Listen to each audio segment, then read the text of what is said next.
আসসালামু আলাইকুম গাইস। বাংলাদেশের শিপইয়ার্ডগুলোতে এখন যুদ্ধজাহাজ বানানোর কাজ চলছে। বাংলাদেশের শিপইয়ার্ডগুলো নৌবাহিনীর জন্য যুদ্ধজাহাজ বানাতে সক্ষম।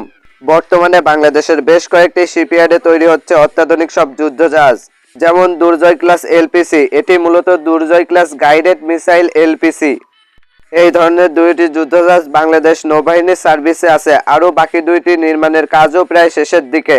বঙ্গোপসাগরের নিরাপত্তায় বাংলাদেশ নৌবাহিনীর 8টি এই ধরনের যুদ্ধজাহাজ প্রয়োজন, যার সবগুলোই তৈরি করা হচ্ছে বাংলাদেশের শিপইয়ার্ডগুলোতে। বাংলাদেশ নৌবাহিনীকে ত্রিমাত্রিক নৌবাহিনী হিসেবে গড়ে তুলতে একটি দীর্ঘমেয়াদী পরিকল্পনা হিসেবে 2009 সালে চীনের সাথে সামরিক চুক্তি অনুসারে চীনের টাইপ 15-6 করভেটের বাংলাদেশি ভার্সন দুর্জয় ক্লাস এলপিসি তৈরির কাজ শুরু করে বাংলাদেশ। বর্তমানে বাংলাদেশের খুলনা শিপইয়ার্ডে এই যুদ্ধজাহাজগুলো নির্মাণের কাজ চলছে। হয়তো 2025 থেকে 26 সালের মধ্যে বাংলাদেশের তৈরি দুইটি এলপিসি বাংলাদেশ নৌবাহিনীতে যুক্ত হবে। তখন বাংলাদেশ নৌবাহিনী আরও বেশি শক্তিশালী হয়ে যাবে বঙ্গোপসাগরে। এমনকি বাংলাদেশের তৈরি যুদ্ধজাহাজগুলোর কোয়ালিটি বিশ্বমানের।